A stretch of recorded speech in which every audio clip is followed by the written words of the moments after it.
Good evening, everyone. Welcome to the December 1st, 2020 Board of Education meeting. I would like to begin with an invocation. Chaplain Weaver.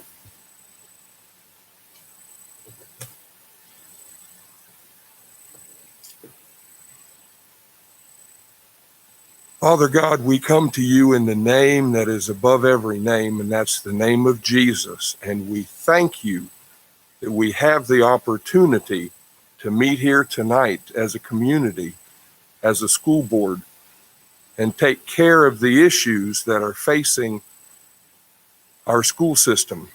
Father, tonight we will swear in members of the board, newly elected and re-elected. We ask that you just put your blessing upon them, that you would just touch them in a special way. Let them know how much their service to this community means to us. Father, we ask now that we have put our faith in them, that they will just continue to look to you, the author and the finisher of everyone's faith. Father, bless us now. Give us a good evening. Give us a good meeting. And we just thank you for what you're doing in our community. And we ask it now in Jesus' name. Amen.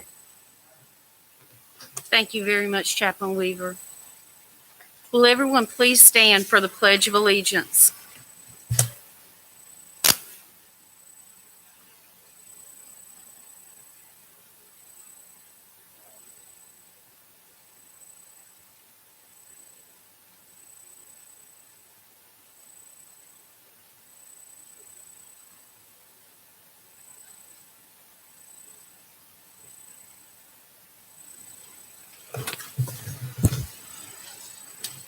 Board, that brings us to approval of the agenda.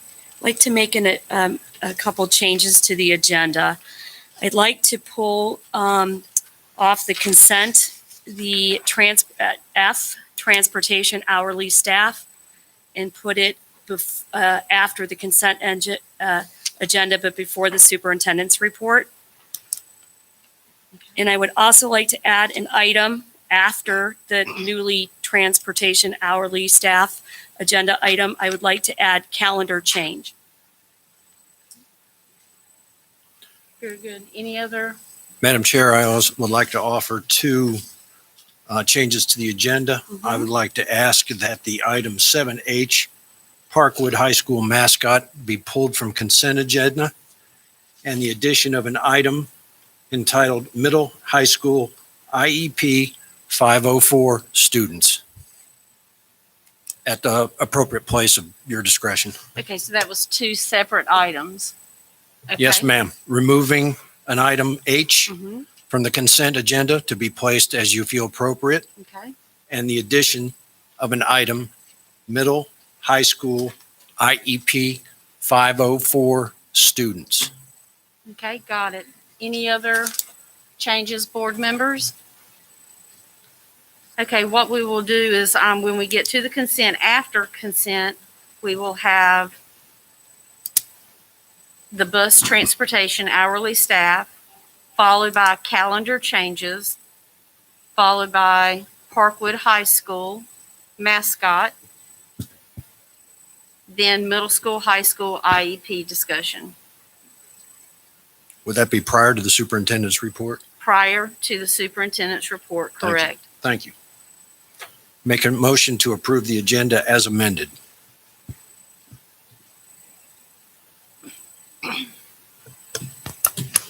Second. Okay, all those in favor say aye. Aye. Okay. We will now have the swearing in of elected members from the November election. And we have here with us Mr. J.R. Rowell to facilitate.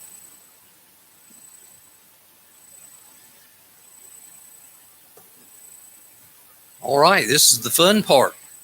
Then we have five members. Congratulations on each one of your re-election or election. And at this time, any of your family members that you want to have come up and stand with you or whatever, have them come on up now and we'll get started. I would say those members just move to the front of the table. Just walk around to the front, and your family, please come up and join you.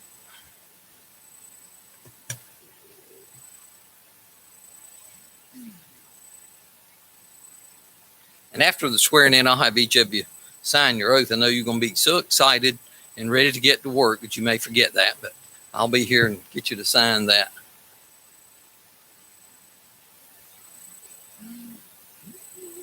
Does everybody have access to a Bible?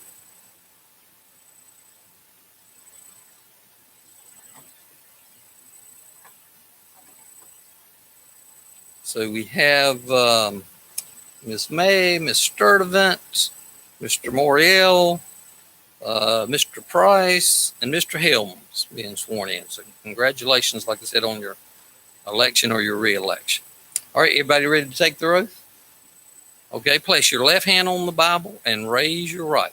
Left on the Bible and raise your right. Do you solemnly swear that you will support the Constitution of the United States, so help you God?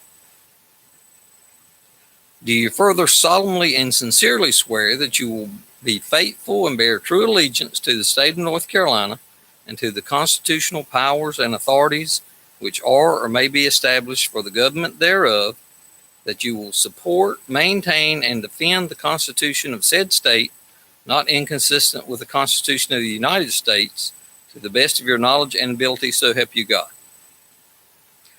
Do you further swear that you will well and truly execute the duties of the office of member of the Union County Board of Education according to the best of your skill and ability and according to the law, so help you God?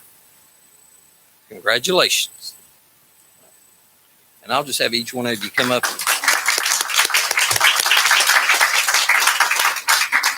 Y'all, you can just come up in order. Miss May, if you want to start, I'll just get you. I've got 3 copies there for you, ma'am.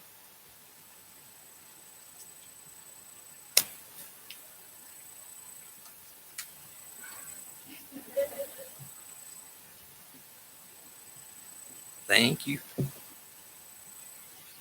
Starting at ECU right there. All right, wait a minute, I got 2 more for you. All right. Thank you.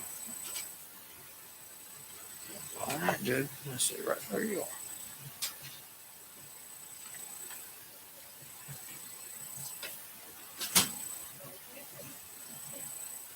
All right.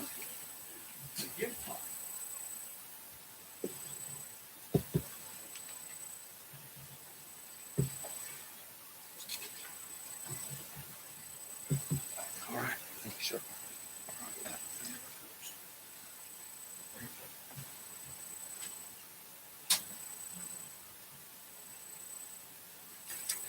Two more.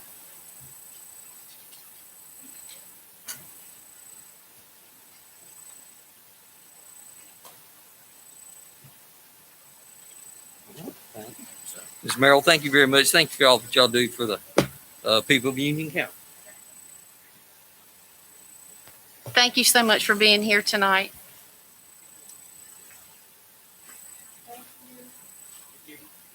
We will now move to election of officers, and I will turn it over to Superintendent Dr. Houlihan. Thank you, Madam Chair, and good evening, board members. So at this time, I will be accepting nominations for the chairperson of the Union County Board of Education. I nominate Melissa Merrill. Melissa Merrill has been nominated. Are there any further nominations?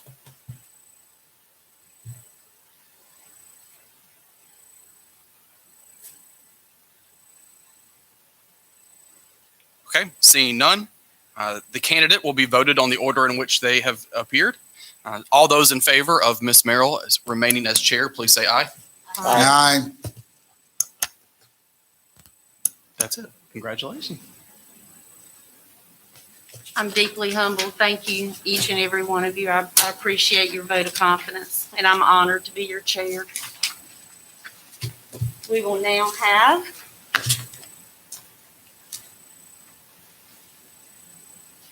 the same process. Vice chair will be elected in the exact same manner. for the newly elected chair for the next 2 years, rather than the superintendent. Nominations are now in order for vice chair of the Union County Board of Education. I'd like to nominate Kathy Heintel for vice chair.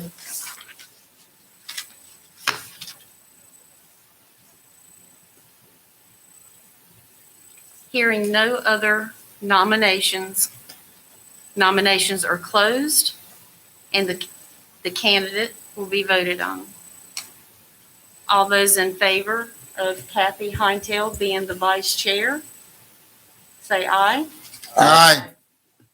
Okay, unanimous. Congratulations, Mrs. Heintel. Thank you very much.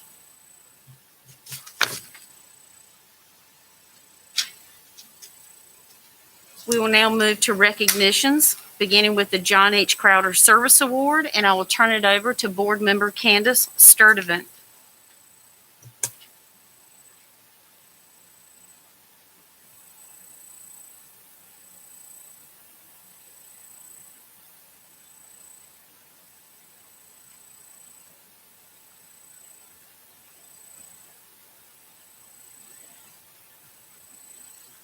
Thank you. The late John H. Crowder spent more than 30 years serving the children of Union County. As a living tribute to him and his legacy, the Union County Board of Education awards the John H. Crowder Service Award every month to an outstanding high school student who is making a difference in their school and community. Students who receive this award are not only academically successful, but also have an established history of community service. Due to social distancing guidelines, we are sharing these awards virtually. The winners will be recognized through a special online tribute that will be posted on the UCPS website and social media pages. Tonight, we award the John H. Crowder Service Award for December to a senior at Sun Valley High School who is working to end hunger in our community. Lauren Fraction is dedicated to serving families in Union County who need food. In her college application essay, Lauren, 1 in 7 adults and 1 in 5 children in my county struggle with hunger every day. There are many people in my own community who do not know when or where they will get their next meal. These moves me to take action. Over the past few years, Lauren has organized several events to provide meals for the homeless. In 2019, she planned a party with a purpose with her friends. The group made 100 sandwiches and donated the food to the Urban Ministry Operation Sandwich Program.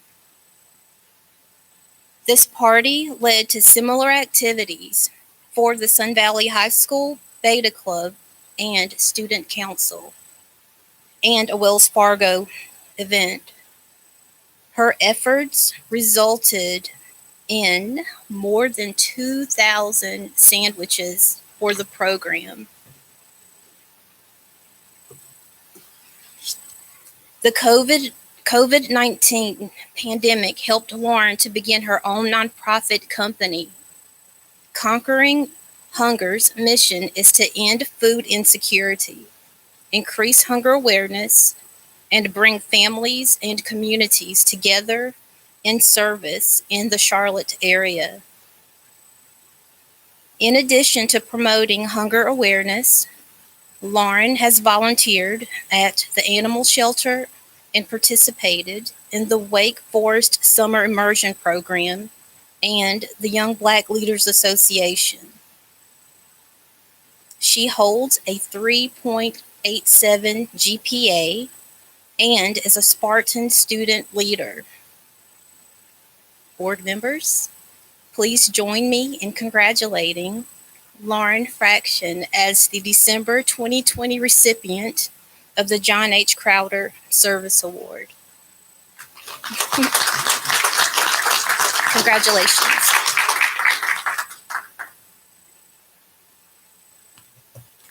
Thank you, Ms. Sturdivant. We will now have Jared McCraw with Student Support Services come to the podium.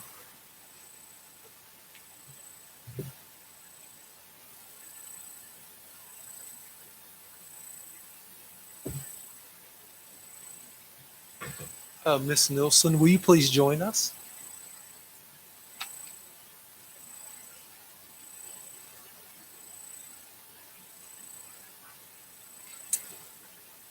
So, good evening, board members and Dr. Houlihan. When you hear the name Wendy Nilsson in Union County, you immediately think of someone who has dedicated their life to caring for students and staff in Union County Public Schools. With solid experience as a school nurse and a school nurse administrator, Wendy has been on the front line of school health for nearly 20 years. But this year has been like no other. 2020 has come with many surprises for Wendy, including a special announcement from her colleagues. UCPS nurses collaborated and nominated Wendy Nilsson for the 2020 School Nurse Administrator of the Year. UCPS nurses had no trouble bragging on Wendy for her leadership skills. She was commended for managing a top-notch school nursing program, communication, offering consistent educational opportunities, community involvement, and resilience during the COVID-19 pandemic. When schools closed in March due to the coronavirus, Wendy was an essential part of organizing and managing the Emergency Operations Center with Union County Health Services and Union County Emergency Management. She and several UCPS nurses staffed the hotline weekly for 8 hours a day and answered questions from citizens. Lots of questions, and still lots of questions. Wendy also coordinated the UCPS COVID helpline for our employees and developed strategies and protocols to support staff as schools and offices reopened. You were integral in that. Tonight, I'm pleased to inform the Board of Education that Wendy Nilsson, RN, MSN, NCSN, and School Nurse Supervisor for UCPS, has been named the 2020 School Nurse Administrator of the Year by the School Nurse Association of North Carolina. Congratulations, Wendy.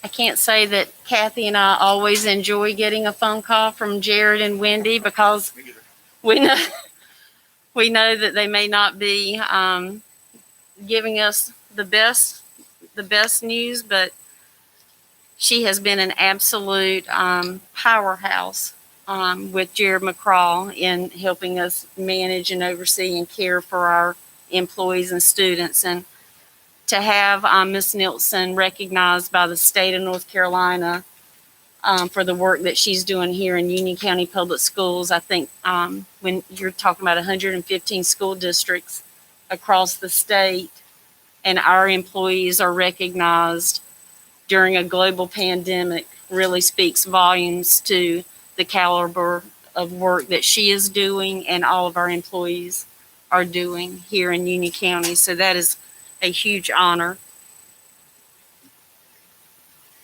We will move now to public comments. 30 minutes has been allotted for public comments. Community members wishing to speak during public comments should state their name, address, and phone number prior to making other comments. The board will not hear in open session complaints about the performance of school personnel, personnel issues, or confidential student matters. Individuals may address the board for 3 minutes. Any person appointed representative for a group may address the board for 5 minutes. Should a community member wish to seek information or share items that may not be shared during public comments, our staff are available to address your concerns or provide information.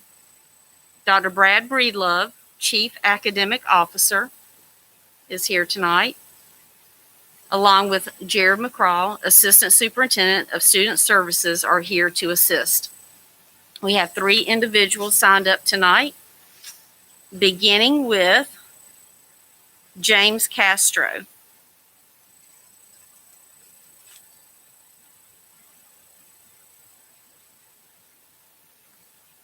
Mr. Castro? Okay. The next person is Mary Schroeder.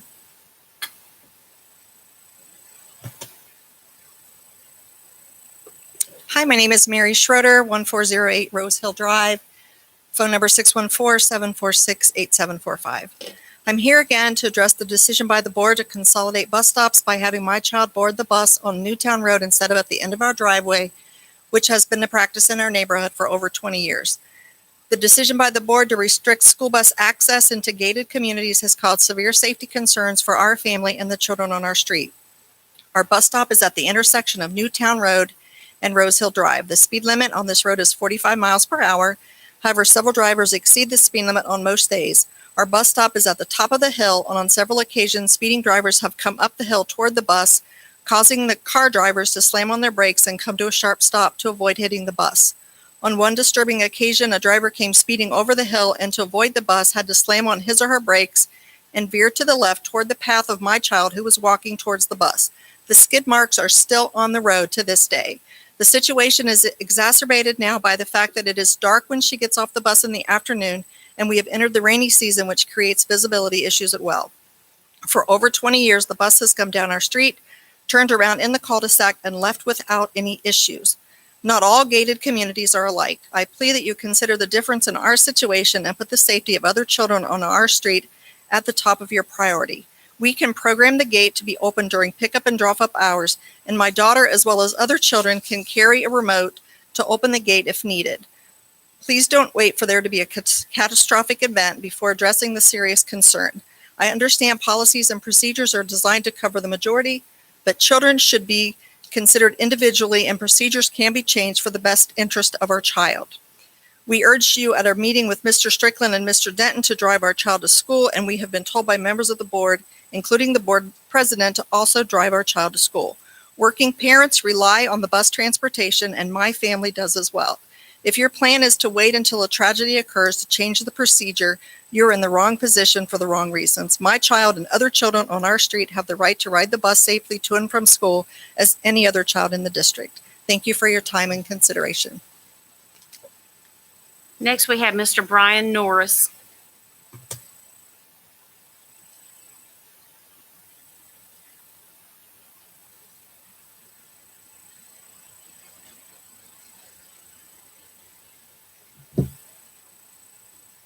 Do I hit the button or not?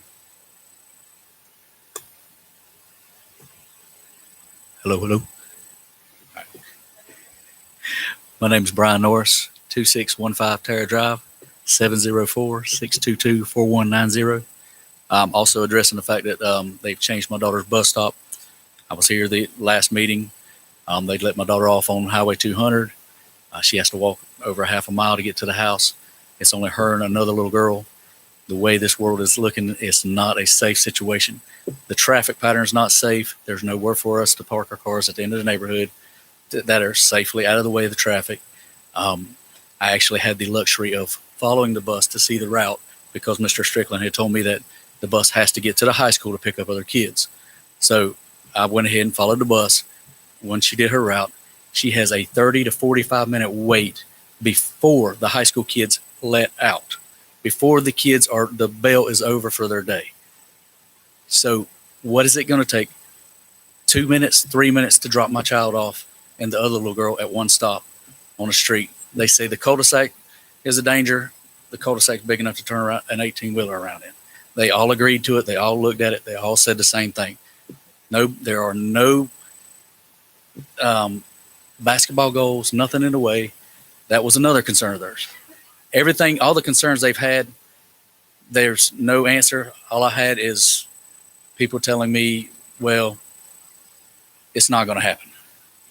Over 15 years, they've been coming down that street that we've lived there, but it's been longer than that. 15 years they've came down the street. They changed the bus stop on us. I didn't move.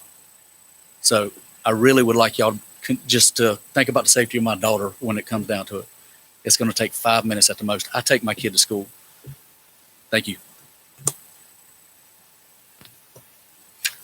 That concludes public comments. And that brings us to approval of the minutes from our November 5th open session meeting. I move that we approve the minutes from the November 5th meeting. All those in favor say aye. Aye. And that brings us to the consent agenda. I move that we approve the consent agenda as amended. Second. All those in favor say aye. Aye. Okay, next we have the bus transportation of our hourly staff, and I will turn it over to Ms. Heintel, the Chair of Finance. Here? Oh, there it is. Thank you.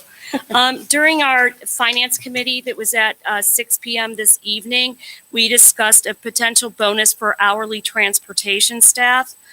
Our 275 bus drivers and 66 transportation safety assistants have only been working 4 days per week because that's how many days we go to school. They're the only hourly employees that are not getting their wages as much as they would know in a normal school year. So we talked to staff about it, and we were able to come up with a plan to give a one-time bonus payment to the bus drivers and the transportation safety assistants. And it's based upon whether they're a full-time employee, and if they've been with us since August or since November 1st, it would be $500 or $250. If they're less than full-time, it would be $250 or $125. And for the safety assistants, it would be $350 and $175 for full-time employees, or $200 and $100, depending whether they've been with us since August 1 or November 1. We determined that the estimated cost of the proposal would be $225,000, including benefits, and it would come out of local funds. And it would be paid out at our December 20th payroll. It comes from finance with unanimous approval. So I move that we approve the bonuses for hourly transportation staff as outlined in the memo from Mrs. McLam dated November 24th. So because it did come out of the Finance Committee, it does not require a second for that motion. But I just want to make sure that everyone is aware that out of 5,000 employees in Union County Public Schools, the largest employer in Union County, our bus drivers and safety monitors are the only employees that were not getting paid on Fridays, because we were using Friday as remote learning days. And then of course, for our middle school and high schools, they're only going 2 days a week. But it was shocking to me and the rest of the board to learn that our bus drivers were the only ones not getting paid because of that remote learning day. And because we do have between 55 and 60 bus driver shortage, and we are having to get very creative on getting our students who ride the bus to school. We wanted to recognize these employees for the work, the wonderful work that they are doing during extraordinary times. So we are happy to offer this bonus right here at the holidays for our bus drivers and our safety monitors. And with that being said, if there are any other comments out of finance or from the board regarding, I'll ask all those to approve this bonus for our bus drivers and safety monitors to say aye. Aye. Aye. All those opposed? Hearing none, that is a unanimous vote, 9-0, to honor and recognize our bus drivers.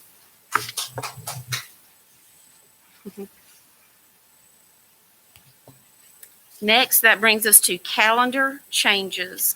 So we've heard from parents and from teachers regarding the December 21st day of school, which is a Monday before the Christmas holiday, with respect to elementary and middle school students. For high school students, it's a makeup exam day. The exam period starts the Tuesday prior to that, and Monday would be a makeup only for students who are making up exams. So I would like to move that we make the Monday, December 21st, a remote learning day just for students in elementary and middle schools, but not the high school. The high school is not going to have a remote learning day because they are doing makeup exams.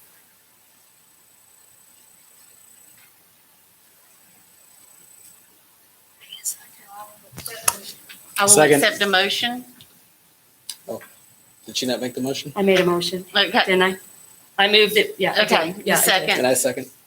Okay, thank you. I apologize, I did not hear that. Okay, all those in favor say aye. Aye. Aye. Aye. All those opposed? That passes 9-0. That brings us to the Parkwood High School mascot, Mr. Sides. Thank you, Madam Chairman. I'll be quick with this.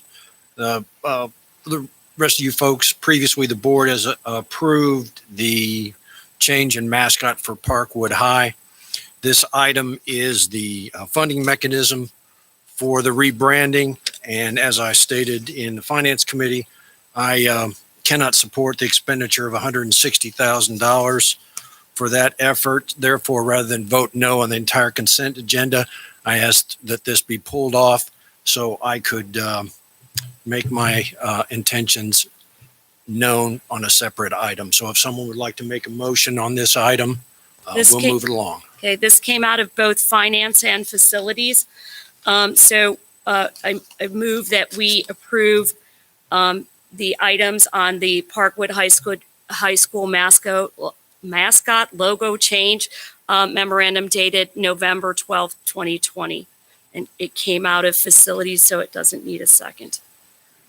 And I would just like to comment and make a clarification on the funding mechanism. First off, the Parkwood mascot was in violation of board policy. Secondly, there was money available to Parkwood High School that will be used to do any renovations they need. Floor mats, the gym floors. So the money was available, designated for Parkwood High School, and that is how this policy violation will be managed. And I will say that in the packet that the full board received and the facilities committee received as well, you can see exactly what the $160,000 is paying for. There's lists of it. There's pictures of the stuff that would have to be painted over or replaced because of the change of the mascot or the logo, uniforms. It lists everything that would go into this in getting this done. Yeah, Madam Chair,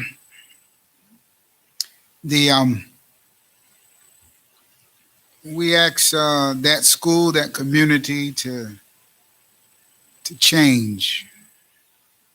We ask them to give up who they were for years, and they did. We asked them to get together in groups, and they did. They brought suggestions. We said make changes. They did.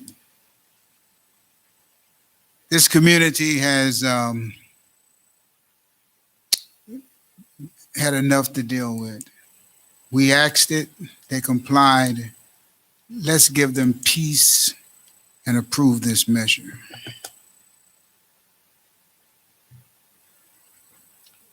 I agree with both Mrs. Marilyn and Reverend Benson that we made the motion to get rid of their rebels. We need to make it right. We need to give them the money to do what they need to do with their new mascot and their new logo. And since we're talking about it, this community followed all of the procedures to engage voting process. I mean, it was vetted and vetted. They have chosen the Parkwood Pack or Wolf Pack, but they are going to be the Parkwood Pack because that community feels that they stick together and that through good times, bad times, whatever, they work together as a pack. They stick together and they support each other. So I think they have made a fine choice.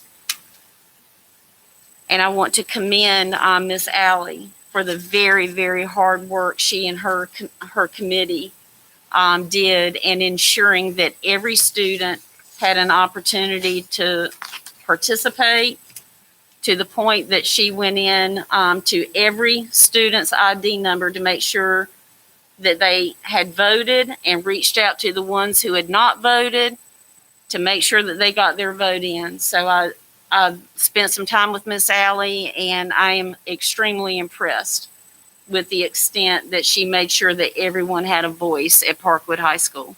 And Mrs. Merrill and I walked the high school and the athletic fields with Miss Allie and the athletic director to discuss all of this. We even went through uniforms to make sure they really needed uniforms. So with that being said, all those in favor of funding the Parkwood High School mascot, please say aye. Aye. Aye. All those opposed, say No. nay. No. So 2 no. So that passes 7-2. And that brings us to the middle school, high school IEP discussion. Mr. Sides. Thank you, Madam Chairman. As folks will recall, we have been creeping back from the total shutdown over the pandemic. Our elementary students are now in class 4 days a week. Our most challenged EC students are also back 4 days per week in class. And currently our middle and high school students are under a 2-day per week in class schedule. I would like to propose the next progression in our goal to get many of our students as possible back into the classroom safely. I would like to propose, effective for Monday, January 4th, beginning of the new semester, that our middle and high school students with IEP plans or 504s currently enrolled in Plan B be offered the option to attend in-class study for up to 4 days per week, as parents and all parties agree. Safety protocols would still be in place.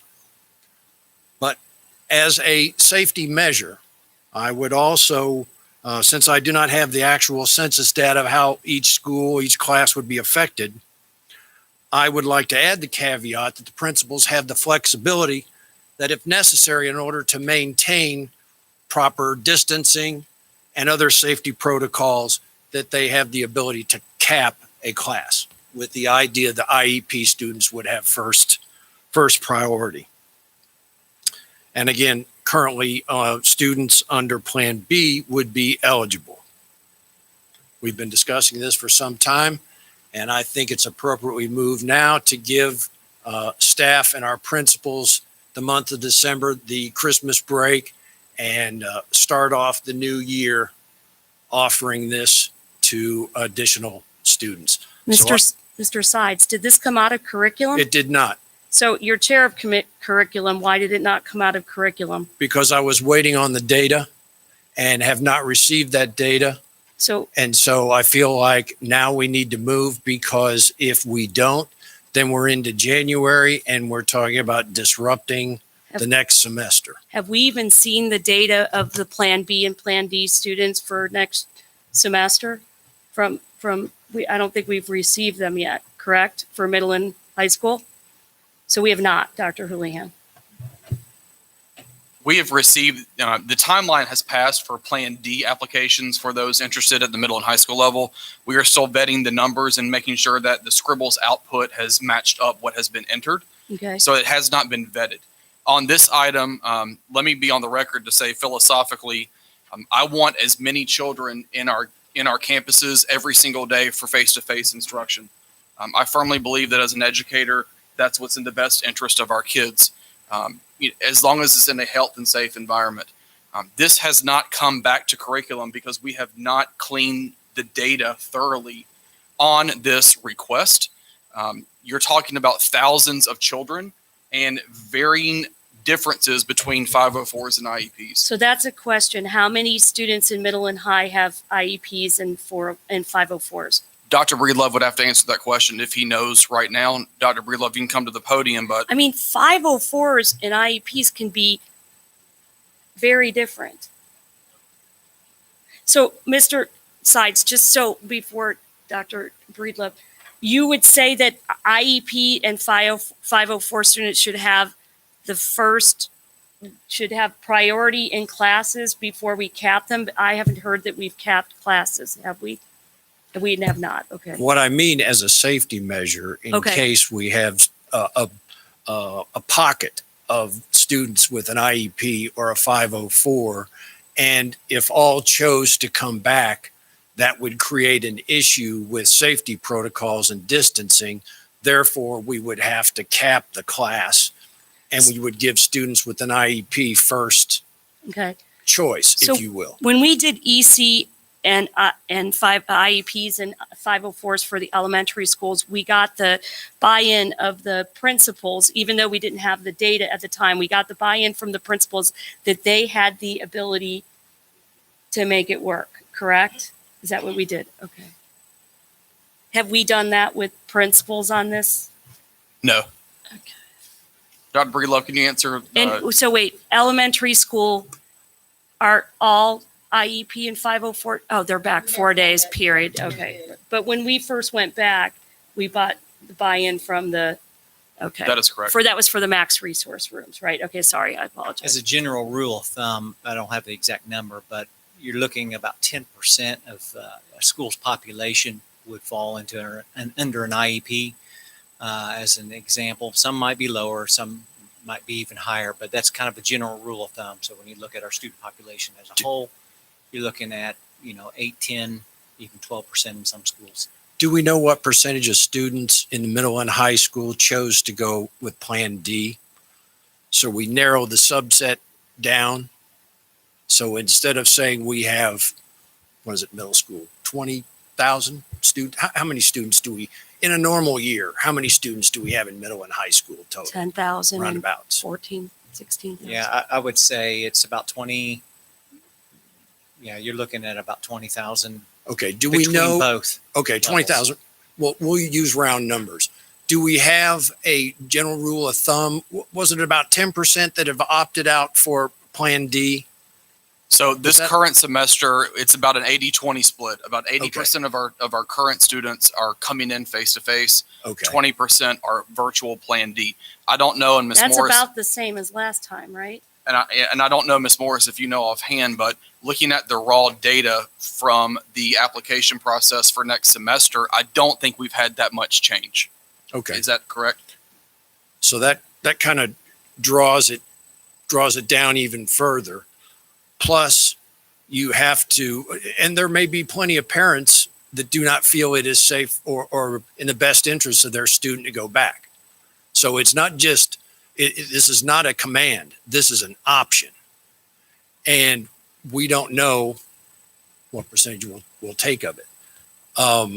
There may not be, it may take up all available room with the first priority for IEP students. But I think this is the best time to do it. It gives us a month before the break.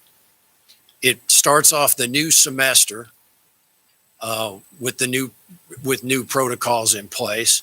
So I feel like we're kind of back up against the wall if we're going to do it. So if we made this decision, how would this affect our staff, our transportation, our technology? We would have to dig into that. At the current time, I don't know. So would this be a wise decision? I will defer to the superintendent on that. So EC, in the middle and high school, what EC classes do we have in person now, 4 days a week? Just self-contained classrooms, or can we just, that's correct? You have self-contained, max resource, and One more thing. is it OSP? OCS, sorry. OCS. Okay. And so did you just change your motion to go to just IEPs, or you're still IEP? Well, my original motion, I will be glad to discuss the change, but my original motion was IEP and 504 students, and where there's an issue with capacity in the classroom, that IEP students be given the first priority. But if the board feels that we should narrow it down to IEP students, at least to get rolling, I'm agreeable to that. Yes, I would love, and this is, I mean, we're in real time, but I would love to hear what the principals of the schools, especially the schools that have a larger population than other schools, Cuthbertson cluster, Marvin cluster, Weddington cluster, to see what their capacity is to have more students in classes.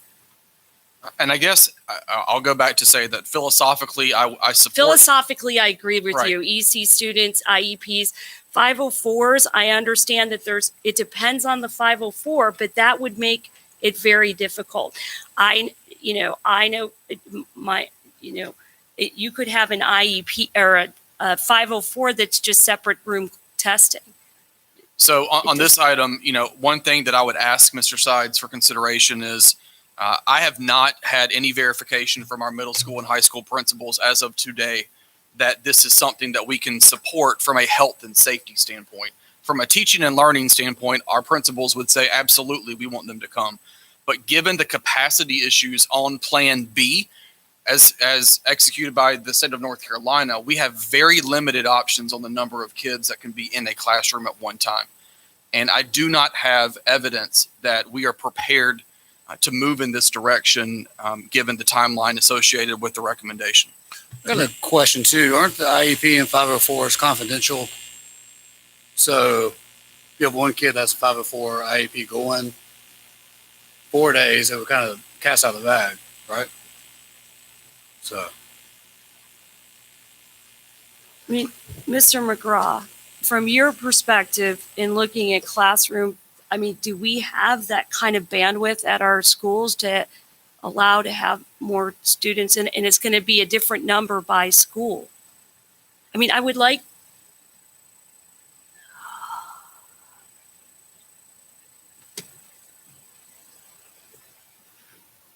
Ms. Heintel, I would say at this time, as far as health and safety, we have done a good job.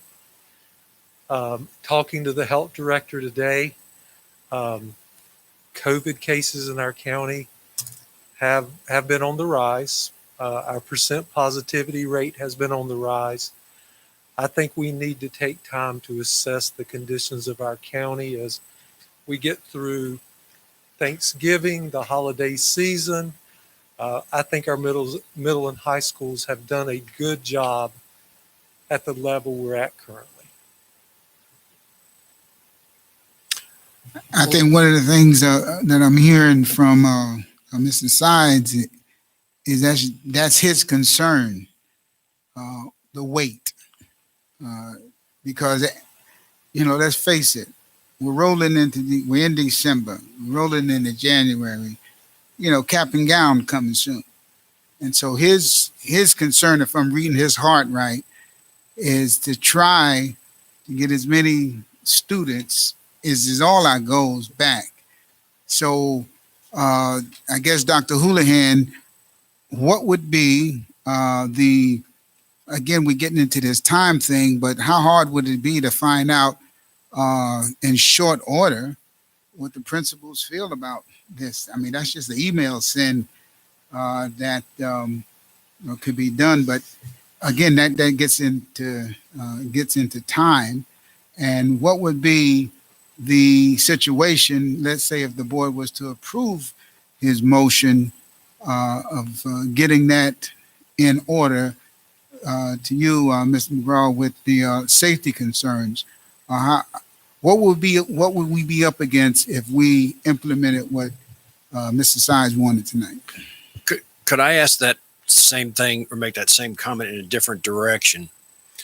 If we do not take action tonight, which means we won't be taking action at the beginning of the new semester, are we prepared to address this at some time during the spring semester? Is there another logical break which would be a logical break point? I mean, spring break is a little late. Every 6 weeks, right? The semester's divided into 6 weeks. Most changes that we have made have come at the end of a grading cycle. So at the one outset, you could look at the end of the next 6 weeks terms as when the first semester comes around, that if we're able to do this, that would let these students in for overwhelmingly more than the majority of the second semester. That could be one option. If that was what we wanted to do, then I would obviously have the time to talk with middle school and high school principals and also look at the numbers and the data to make sure that we can accommodate that during the next few weeks, and also those conversations continuing when we return in January. Okay, so we're probably not going to have a curriculum committee meeting. If we do, it's going to be in 2 weeks, which I'm assuming is not going to be enough time for everybody to get their thoughts together, pro or con. So we're into January, I assume, when we come back, before it would even be addressed again at the board level. Is that a fair timeline? I would have to ask Dr. Breedlove if he knows offhand how much time you think our EC department needs to calculate numbers specifically for middle school and high school. The first 6, just so everyone knows, the first 6 weeks of the next semester is February 12th, the end of the first 6 weeks. We could look at that over the next 2 weeks. I know we have a curriculum committee on the 17th as scheduled, but you won't have time by then to. It would take a couple of weeks to go through all the data. I don't think that's realistic to address it then. I think you're looking at. Do you think would you be willing, Mr. Sykes, to talk about it and looked at the February 12th date, which is the first 6 weeks, at the end of the first 6 weeks? I will agree to the pleasure of the majority. Would the IEPs be faster in getting the data to us versus the 504s? IEPs will be the majority of the data coming to you. 504s is a much smaller amount. I mean, those are typically temporary. And so we have a much smaller amount of 504s in our system than we do IEPs. So that was going to be my one and only question. I believe you provided us this report back in September. So Dr. Breedlove, believe it or not, the number of students with 504s is significantly higher than IEPs. So I just wanted, and I know I've dug this out from September and it's not fresh, But I wanted to ask you, when I'm looking at the column of number of students with IEPs versus the column of students with 504s, are any of these students in the same, like, would a student with an IEP also be in the 504 column, or are these No, completely, it's completely they're separate. completely separate? Yeah. Okay, so board, I will encourage you to look at your September 9th IEP 504 document for all 53 schools. And we're talking about roughly 800 in the middle school and 1,400 in the high school, and that is just for 504s. And So was you- that data so you- last year? Was that? No, sir. When you brought That- this up in September, they ran the report for you on September 9th. So that would we have been have the it. fall. So that should have taken into account those on Plan D. So it's dated September 9th. So with that being said, if the numbers I just gave you, 800 504s in the middle school and about 1,300 in the high school, those are almost the same for IEP. So we would be talking about 1,600 in the middle school and 2,600 students in the high school. So these numbers are quite big. And it all depends too, whether the state is going to still force us to be 6 feet apart, socially distanced. And if we can fit that number of students, into the school 4 days a week. And the other part about this board is, just my opinion, I would not want to, because you're going to have different numbers in every single school. And so I would not want to say in one school, this can be allowed to happen, but in another school, this can't. This is going to have to be something that can support all of our middle school and high schools, just so that we have consistency in that option. That's my opinion. All right. Would you how be about- able to give us? Yeah, how about if I amend my motion? We'll kind of back up and let's do a timeline of a decision-making process on this instead of forcing the issue tonight. Why don't we have a deadline of the January curriculum committee meeting for you to, first of all, we've talked to all the principals. Second of all, we've identified our actual population. As it's been mentioned, it may only be feasible for IEP students, and we can't encompass both IEP and 504s.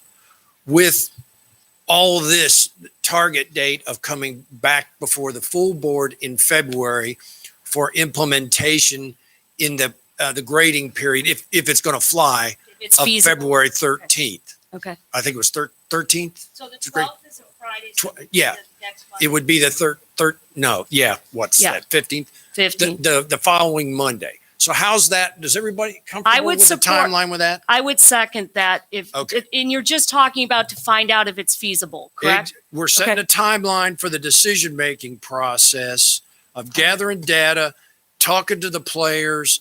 I don't know, you even want to poll parents to find out how many of these folks, if this was offered, would you send your student back? Because there could be a lot of there could be students with IEPs because of physical challenges. And parents don't feel comfortable having them go back into the school environment for more than 2 days. I don't know. I don't know what that population is going to look like. So I don't know if it's even going to be feasible to poll parents to see.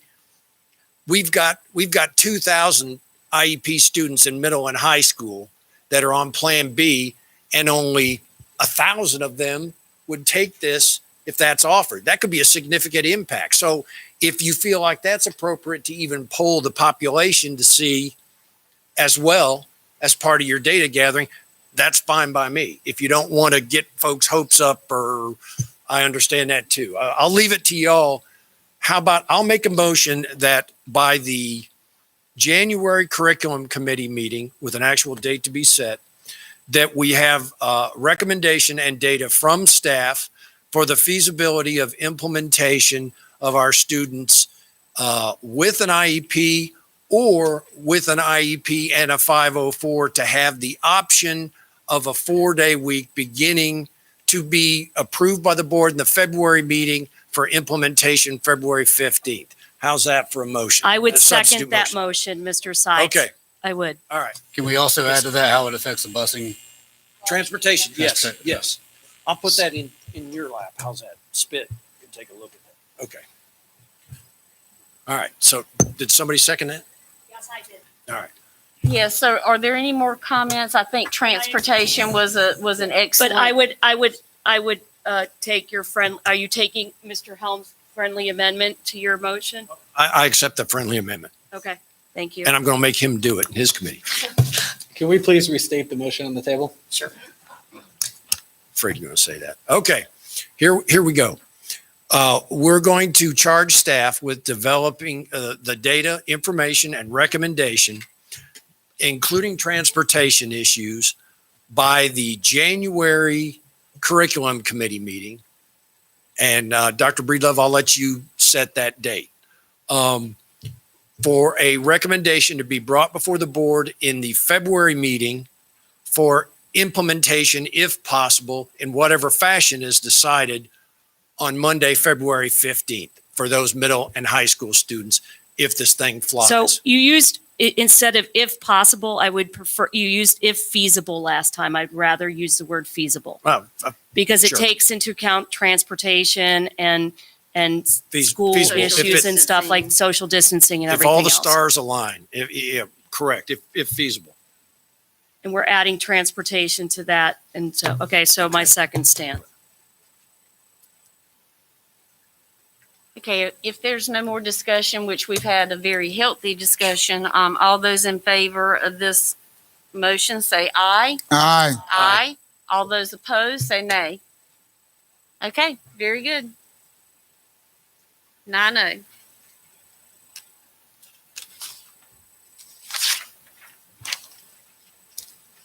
Okay, we will now move to the superintendent's report.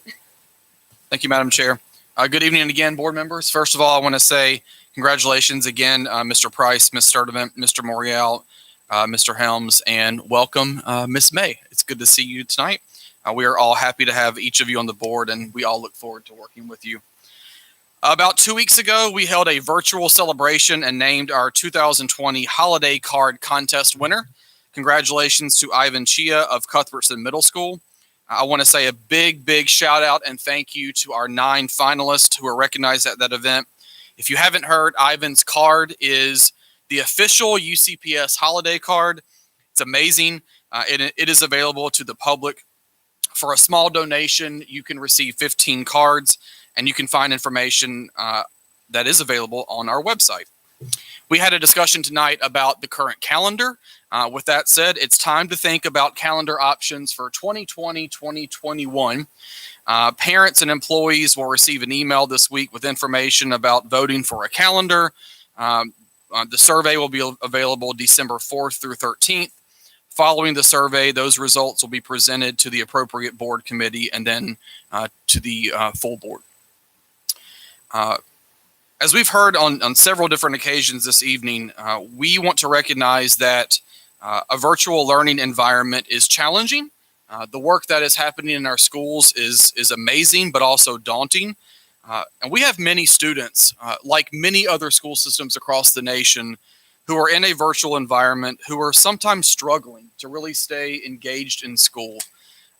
We have a lot of students who need to re-engage with us, who for whatever reason have barriers to their success, and that may need our additional support. So tonight, I'm pleased to let the board and the public know that next Friday, December the 11th, we are launching a district-wide initiative as we close out the current semester called Engage With You.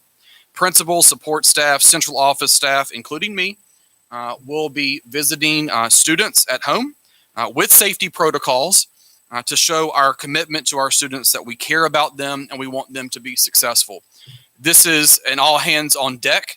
And we want our families and our students to know that they are cared for, that they are loved, and if they need anything at all from our wonderful school system, that we're here prepared to help them.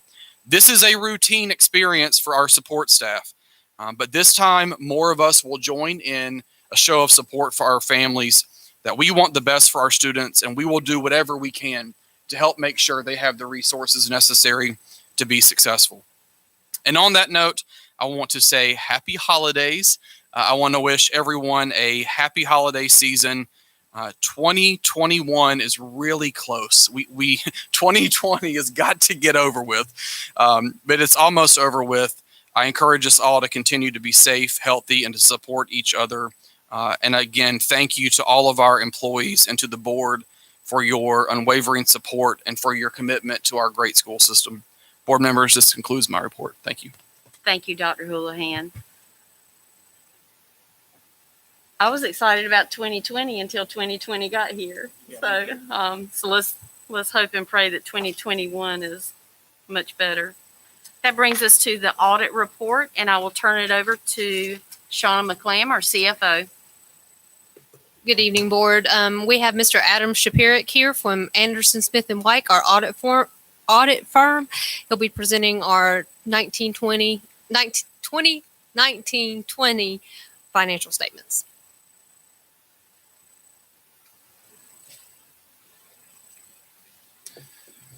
Good evening, board members. Dr. Houlihan. Everybody should have been sent a copy of the financial statements beforehand, as well as a letter addressed to the board. First, I just want to note that the 3-page letter, again, addressed to the board, is our letter to you, being the ones that actually engaged us to provide the audit of management, the audit of the financial statements, to let you know that the audit went as planned. Despite all of 2020's attempts to change that audit plan, we were able to do our interim auditing off-site remotely, and we came at year-end at our normal time frame and conducted the financial statement part of the audit, which happens after June 30. So audit, again, went as planned. We had no disagreements with management about accounting principles. We noted no guidance or new significant changes in guidance. A lot of guidance that's coming out has been postponed for a year or two because of 2020. So again, that's just in the 3-page letter, just letting you know that the audit went as planned and there's no significant issues in changing accounting policies. So now the 70-page document, which represents your financial statements, which have been submitted to the LGC, full of information, 70 some pages, and it's a lot of information geared towards accountants. We have to write these in conformity with GAAP, with governmental presentation, with the local North Carolina's presentation standards. So there's a lot of information here that is relevant to accountants, relevant to users of the financial statements, but might not be as relevant as for managing decisions on the board level about fund balance, about cash on hand, because a lot of the accounting principles, the accounting aspects in these statements just aren't affected by your decisions. It has to do with the value and depreciation calculations on your buildings, the cost of the liability for your pension plan that is determined by the state. That pension plan is paid for not by you as depositing money into the pension plan, but it's paying for the benefits, the now 20-some% retirement rate that gets added to every dollar of salary. Those items are determined, are out of your hands, and those have drastic impacts on your what's called net position. So that's an accounting term that's different than fund balance. So while your negative net position of, that's Exhibit 1. Your negative net position government-wide of negative $21 million does not mean that you're $21 million in the hole. So that just means when we take your fund balance, add all of your assets like your buildings, add all of your liabilities like accrued leave, pension, retirement health care, which those liabilities alone are over $600 million. I mean, these are giant liabilities, giant assets that get added to the most important numbers, which are your fund balance numbers. So again, these statements, while filled with accounting information, there's just a few actual numbers that I want to point out that I think are the most important numbers to you. I have a question. Yes. Because you do say that our net position is something the board should pay attention to, because it tells us whether we're healthy or not. Is it always going to be a deficit? Yeah, so I think you should look at fund balance rather than net position when analyzing your financial condition and comparing it to previous years. The fund balance is going to be seen in exhibits 3 and 4, and exhibits 1 and 2 are taking that fund balance and adding all of these off balance sheets assets and liabilities to come up with net position. Net position is an accounting term. It doesn't represent cash in the bank or equity in the bank. It really is full of liabilities and assets that don't impact board decisions or managing the day-to-day operations. There really are just accounting adjustments to the statements. And unfortunately, a lot of the discussion and analysis in the first 10 pages talks about net position because it has to. It's a relevant accounting term. But when you want to look through the discussion analysis, you want to key on the sections that talk about fund balance. What changed in fund balance in your general fund, in your business type funds. Those are the sections of the MD&A that I think are most relevant to the actual financial position of the board. So I kind of skipped ahead. Do want to point out page 1 is our opinion letter. This is a clean, unmodified opinion letter. That means we believe that these financial statements accurately reflect the position of the Union County Board of Education as of June 30, 2020, and the year then ended. So again, this is what's considered a clean, unmodified opinion letter. Now, back to page 11, Exhibit 1, again, negative $21 million net position. While important for accountants, it doesn't really reflect the true financial position of the board. I like to look at Exhibits 3 and 4 as the most important pages within the financial statements. This is the balance sheet and income statement of your governmental funds. If you look on page 13, Exhibit 3, the first column is your general fund. At the bottom of that page, your total fund balance, $2,033,000. This compares to $1.3 million or $1.4 million from the year before, an increase of $660,000. So fund balance in your general fund, which is your local funding sources, is just over $2 million.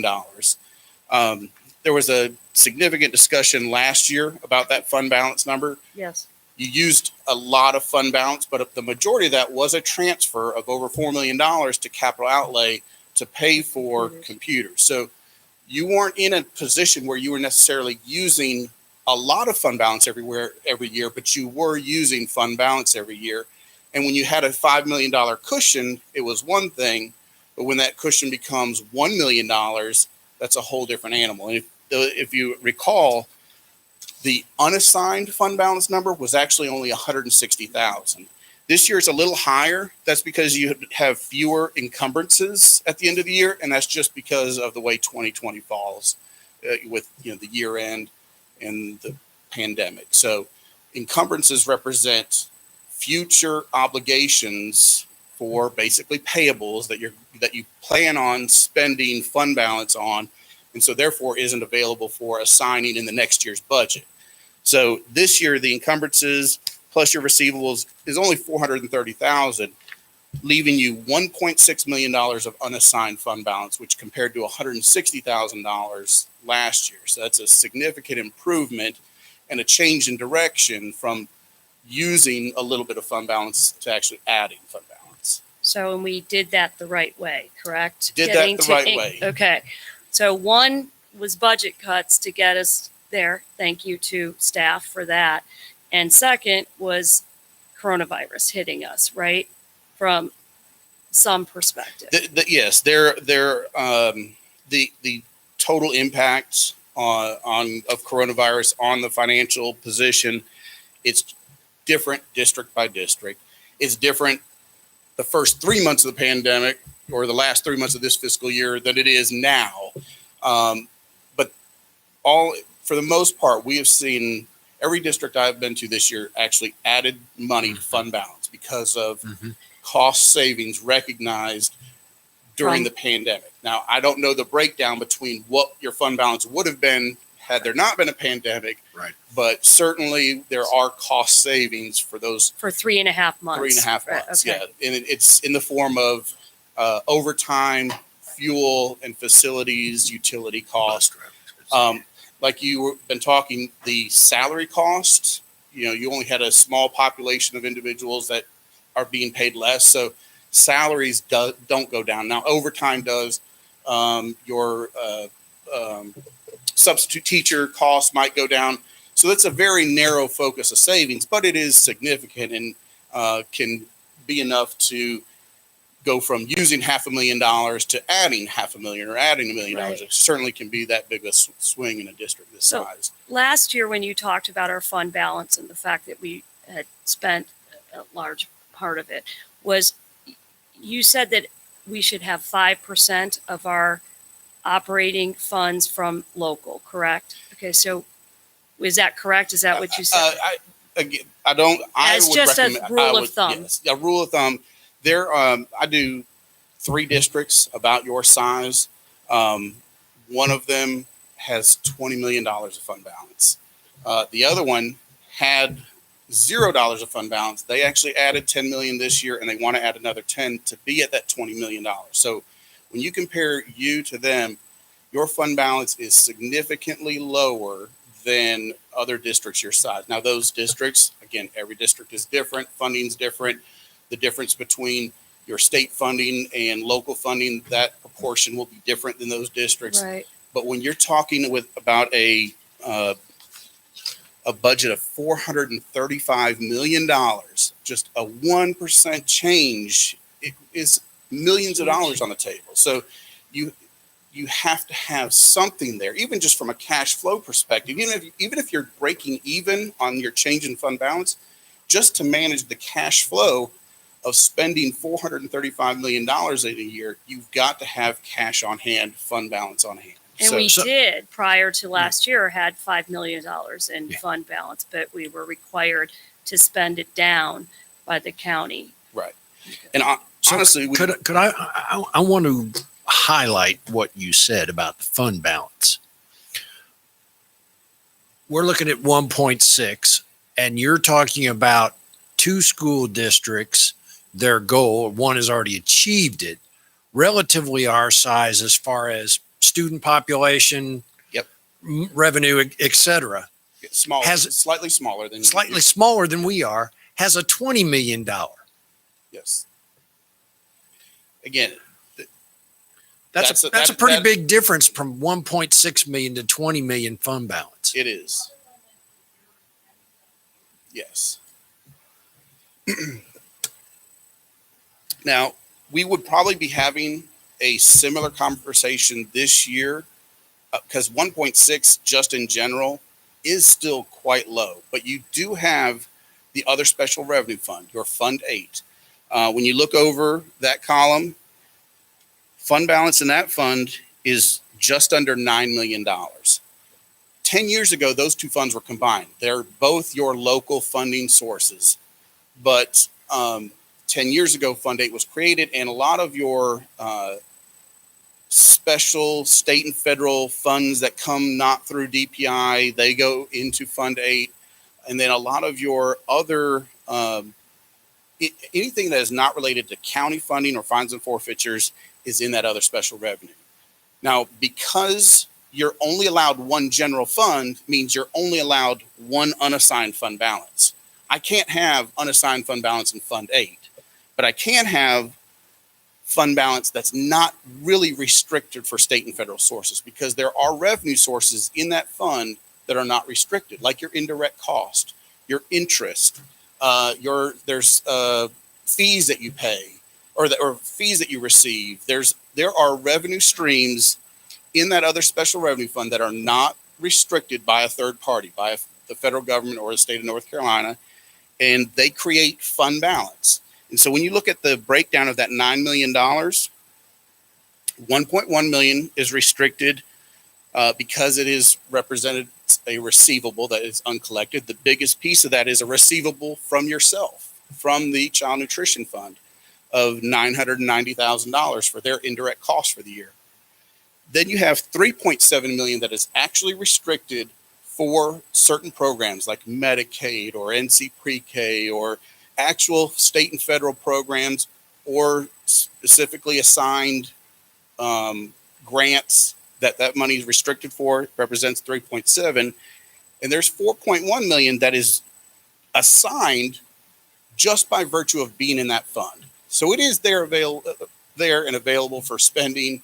It is on par with that $1.6 million of unassigned fund balance. So combined, those two, 5.7 million to me is truly your savings. That to me is the amount you have in savings available for appropriating and spending. So when you compared us to other school districts, similar in size, if not smaller. Yep. Are you saying that they have $20 million or $10 million in their unassigned fund balance, not including their Fund 8? That's right.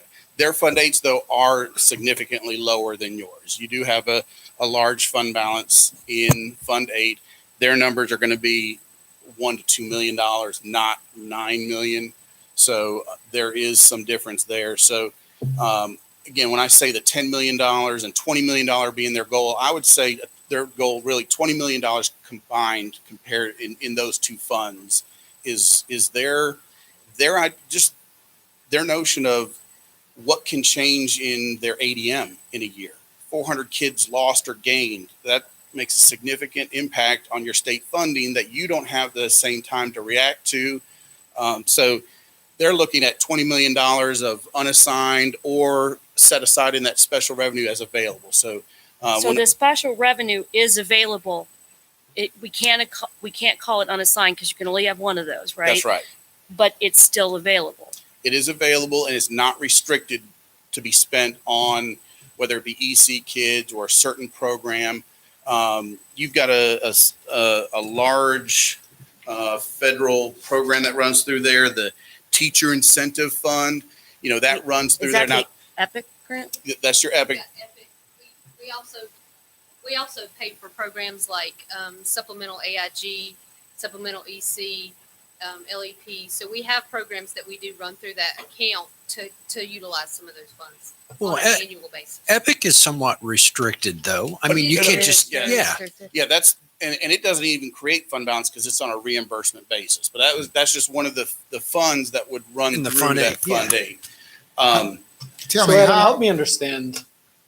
Adam, how are those other districts formulating that additional in fund balance? Is there some things that they're doing that we could be doing, or how is that coming about?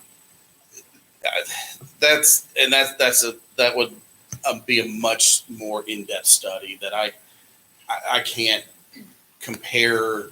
It's knowing that 85% of any district's expenditures are salaries. That is the driving force behind any fund balance. It's how you're structured.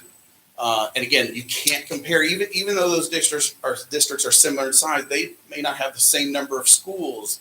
And just by changing of 4 or 5 extra thousand kids, your entire administrative department changes. So it's impossible to really compare those districts side by side with you, but it's going to be related to salaries. But for school districts our size, would we have the same chart of accounts?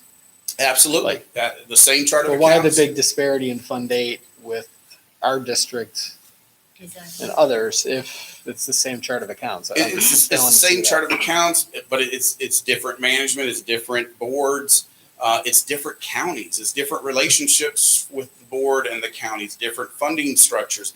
One of the districts is in a funding agreement with the county. It's a multi-year, and so it benefits. They have significant increases in annual funding from their county. Who the heck is that? Because I want to call them, find out how they managed to pull that off. That is one of going around the state from big district to small district.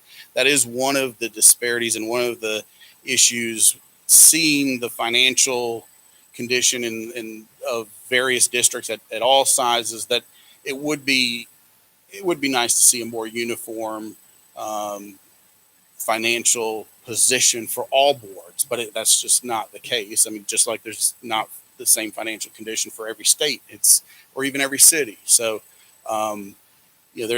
there's obviously, like I said, significant differences in your size, even compared to those two districts. But, it does come down to salaries, cost. One of the things I was going to point out, I don't know if anybody printed this entire booklet out, but there is a page that kind of goes over that whole pension plan.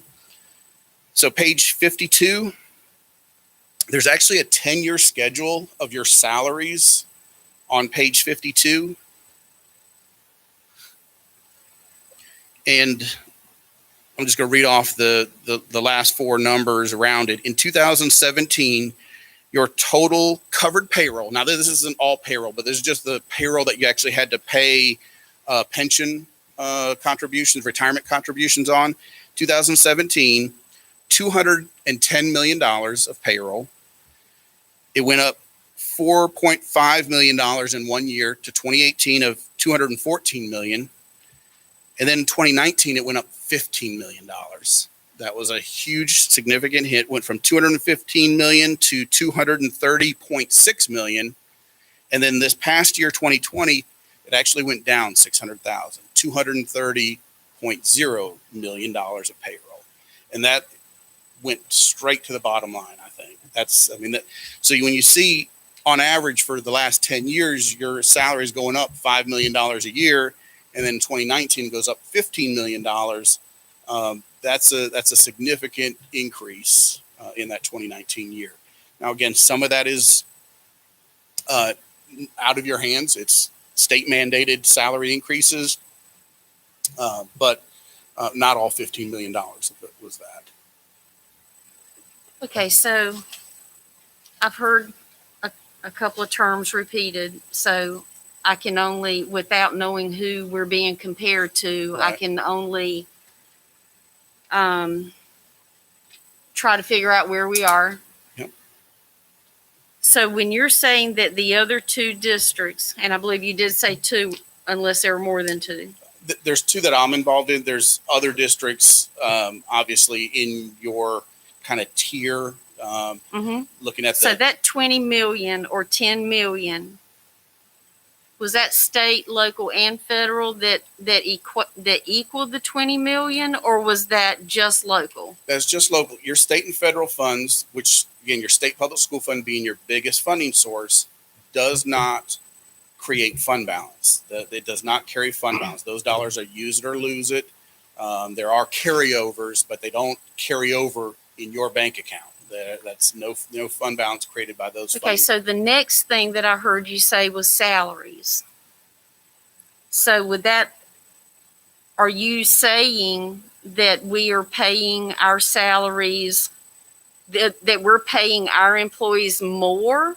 And that's why we don't have the $20 million fund balance? I'm not saying that. I don't have that kind of detailed information. Again, I'm looking at it from a financial You statement see where standpoint. I'm left guessing Yeah. why the disparity. So I'm just wondering, we're either spending more on our students or investing more in our employees, Yep. or we're underfunded. Exactly. Yes. Are there in the any grand- other options that I haven't thought of just sitting here? Those are the two big ones. Salaries and funding. and funding. Yep. But you cannot, you've looked at our salaries. Are we perhaps paying our employees better than those other two counties? I don't know. Okay. Well, you mentioned salaries several Right. times. Salaries in total, again, on a per employee basis. I don't know that information. I don't know how your local supplement compares to theirs in grand total to that bottom line of salaries, but those are the pieces that would come into play to do an in-depth analysis, an in-depth salary study, which, again, did you have years Okay. ago a salary study done? Yeah. Right. Yeah. I think each year we do that, and we focus on one department or group at a time. Okay. Yeah, I'm not here to say that you're. To 19, you'd have to see how many students we had at that time for our payroll to go up $16 million in a single year. Absolutely. I mean, that's a huge jump, and I don't think we grew that much. So I think it's a little bit of. So when you say that in the perfect world, we should have a 5% fund balance, you're only looking at 5% of our local budget. Well, I mean, I wish you had 5% of your entire budget, but I don't think that's very likely. Given again the relationship with the board and the county and your funding.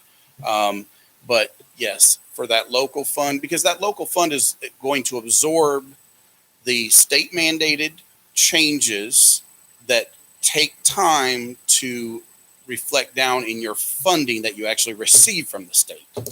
There is always a lag. Unfunded mandates, or there's unfunded the mandates. unfunded mandates, yeah.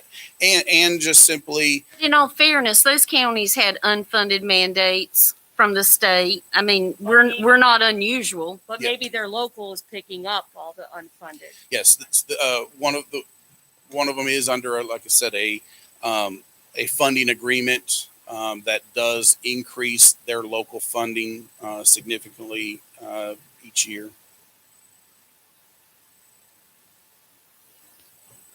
So I'm not sure where you left off. But Yeah, I'm not either. Maybe we should let you get back to your presentation. Right, and I do want to, we're here to let you know that these statements are accurate. I just am introducing information because we do our firm statewide does 60 school board audits. I'm involved in 16 of them. I see all these districts and can provide some context. But really, the main focus is these statements are accurate, and they are an improvement from the previous year, mainly due to having to transfer $4.5 million from local to capital outlay for technology. And you do have available. It wasn't for technology. Or facilities. Yeah, into capital outlay to be spent out of capital outlay. Again, significantly decreasing your general fund balance.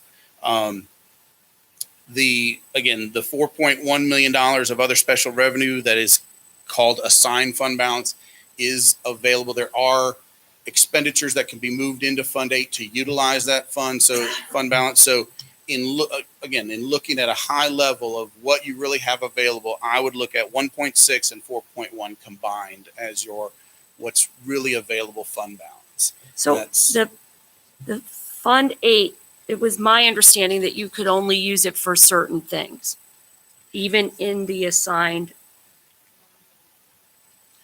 So the Fund 8 was created with a law, and in that law, they even said it includes funding like interest and indirect cost, which those are free and clear funds. They're used to offset the fact that the cafeterias, they don't pay utilities.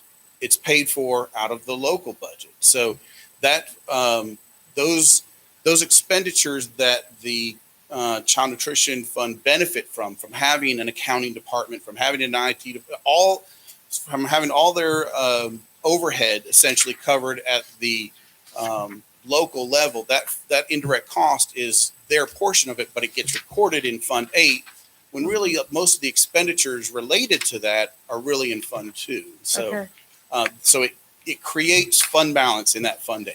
Kind of, yes. Kind of. Kind of. Yep. Okay. So page 15 is the income statement for these governmental funds.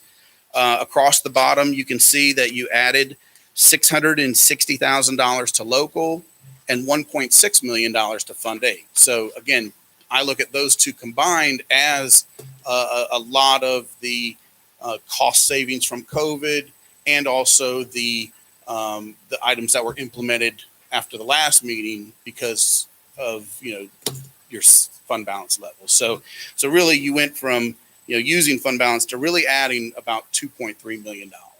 Okay.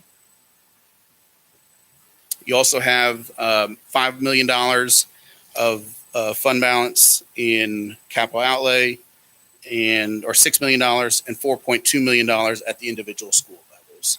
So your combined fund balance across the entire governmental funds, $21.3 million.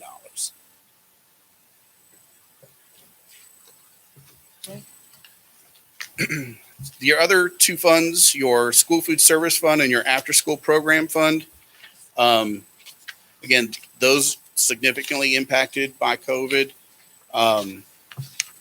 They have a fund balance that is equal to net position. So when I talk about these funds, fund balance and net position are the same number because these are business type funds. They actually have to record their portion of those pension liabilities directly into the fund. And that's just because they're considered modified accrual accounting rather than kind of cash basis accounting, which is governmental funds. So those actually have, an extra $13 million of liabilities booked directly into their fund. So the net position and fund balance numbers are the same, and you can't really look at that to determine health. So I like looking at the cash on hand for those two funds. And for those numbers, it's actually cash and investments. For the school food service fund, there is $5.7 million on hand. And for the after school program, it's $553,000 on hand. Page 21, sorry. Page 21, Exhibits 7 and 8. These are the income statement or the balance sheet and income statement for those two business type funds. And those cash numbers are cash and investments, which are at the top of that Exhibit 7. Now, the school food service fund, obviously, with the closing of schools in the middle of March, had significant decreases in participation, which would significantly impact their cash flow. And that's where a lot of the initial COVID money was directed towards. And so if you look on page 22, Exhibit 8, there was a transfer to other funds, which is $1,261,000. The vast majority of that is COVID funds that were transferred into that fund so that you could continue to pay salaries while having significantly diminished participation.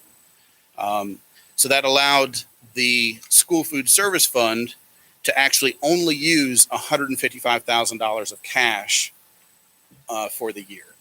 And the after school program, they used $450,000 of cash on hand because, again, the same thing that affected the child nutrition fund, when that revenue stream stops, but the salaries continue, there was no COVID money spent on that fund. So cash on hand went from went down $454,000, again, cash and investments.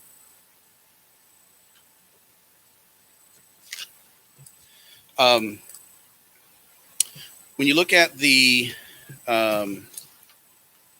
difference between, the net position and fund balance, if you turn all the way to page 60, there is a non-GAAP schedule that kind of breaks down the operation of the school food service fund. It separates all of the changes in the pension plan, depreciation. It kind of filters out all of the expenses that are out of their hands, the non-cash expenses. When a pension liability goes up or the retirement health liability goes up, it creates a net position usage, but it doesn't really create a cash usage. This exhibit here, page 60 and 61, kind of separates that to give you a more operational number. So if you look at the bottom of page 60, when we factor out all the reconciling items that are on page 61, the net change in fund balance, to me, that is truly operational, was $467,000 decrease in fund balance. So that is really their operational fund balance usage. That's a little different than the $150,000 because the 150 is cash in and out, and there was significant changes in receivables and payables at year end compared to the previous year, which would affect cash. So operationally, they really utilized about $460,000 of fund balance, but only used $150,000 of cash. And the rest of it is footnotes about your accounting policies. In the last 10 pages are 3 letters. One is related to internal controls over financial reporting. One is related to compliance with state requirements for your state funds that we audited as major. And the other one is for your federal requirements on the federal programs that we audited as major for compliance. All 3 of those are clean, unmodified, no deficiencies in internal controls. We audited the No material weaknesses, any No material deficiencies? no significant deficiencies Thank in internal controls. We did not issue a management letter. So there's a degree of levels, and outside of reporting material weaknesses and significant deficiencies here, if we had noted recommendations for improvements, deficiencies, those would come in the form of a management letter. We didn't issue a management letter comment. So thank you. None of those at any level. Okay.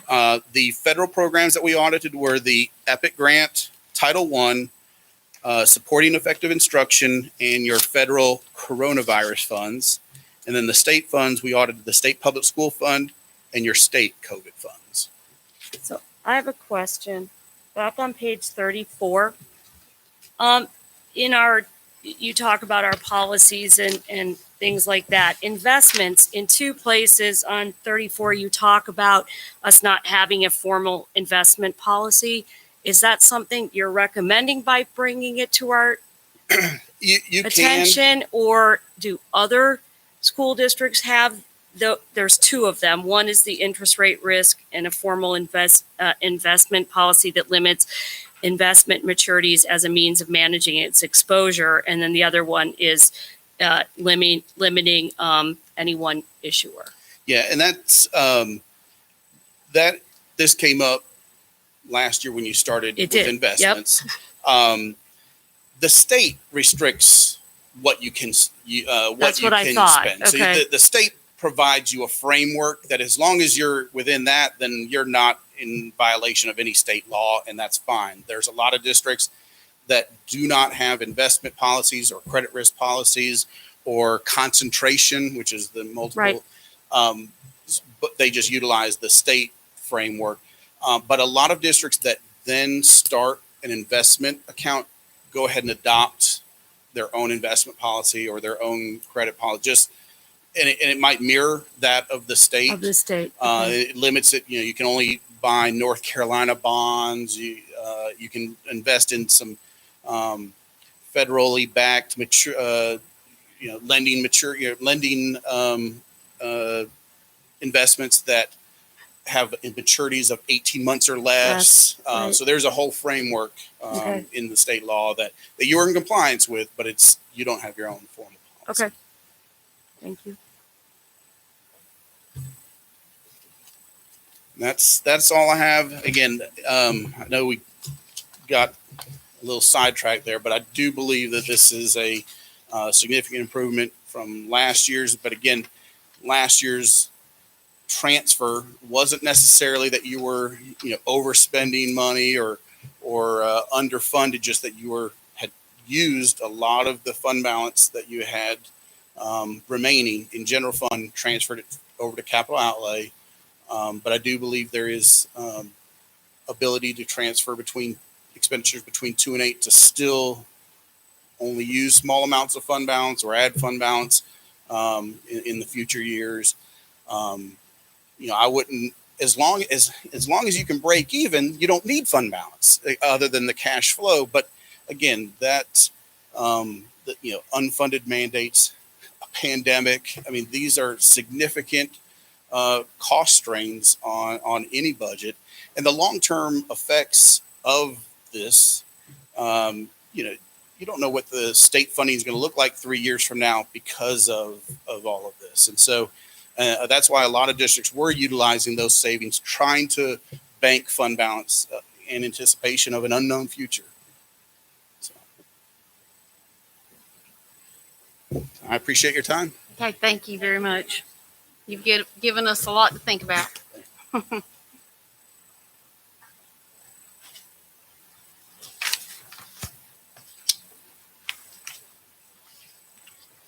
Okay, that moves us to policies for review. Mrs. Morris. Yes, good evening. We have 4 policies on the agenda for review, and if you have any questions about them, I'm glad to try and answer them. Okay, hearing none. Thank you. Thank you. That brings us to board comments. Board members. I just want to say congratulations to all those elected and re-elected, especially to our good friend Sarah May. Welcome, Sarah.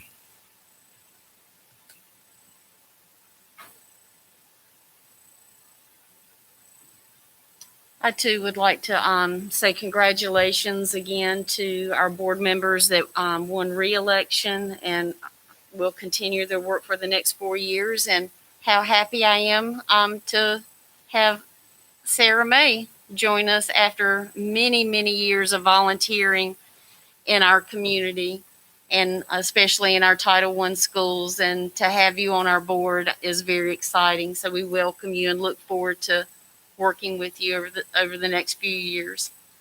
A welcome addition. Okay, if there are no more comments, we'll do announcements. Madam Chair, I want to announce that on the January meeting, I will be calling in. Our youngest son is in California, and they are expecting grandchild number 5 on the 1st. So we will be out there awaiting the new arrival. As long as hopefully their governor won't lock them down too much. Very exciting. Exactly where you should be. Madam Chair, we have our Strategic Planning, Technology, and Transportation Committee meeting scheduled for Wednesday, the 16th at 7:30 here at the PDC. Finance Committee's meeting on December 15th at 9 a.m. via Zoom, and Dave, when's the facilities meeting? The 17th, thank you, 9 a.m. at the PDC. And Mrs. Morris, I'm guessing that our policy committee will also be on the 16th at 9 a.m. following spit. Very good. And curriculum, do we know? We're looking at it's 17, the 17th? Okay. 17th, 9 a.m.? And are we going to, do we have a lot of, okay. We'll be in person right in this very room. That's 2 at the same time. Okay, we'll figure that out. We may have to go earlier at facilities. Okay, I will need a motion to go into closed session pursuant to NCGS 143-318.11A1 to prevent the disclosure of privileged personnel information under Chapter 115C, Article 21A of the North Carolina General Statutes. So moved. And NCGS 143-131 for the consideration of bids, NCGS 143-318.10 and 11 to review minutes from prior closed session meetings, and finally NCGS 143-318.11A3 to consult with an attorney in order to preserve the attorney-client privilege between the attorney and the public body, which privilege is hereby acknowledged. So moved. All those in favor say aye. Aye. Okay, we will move down the hall into closed session.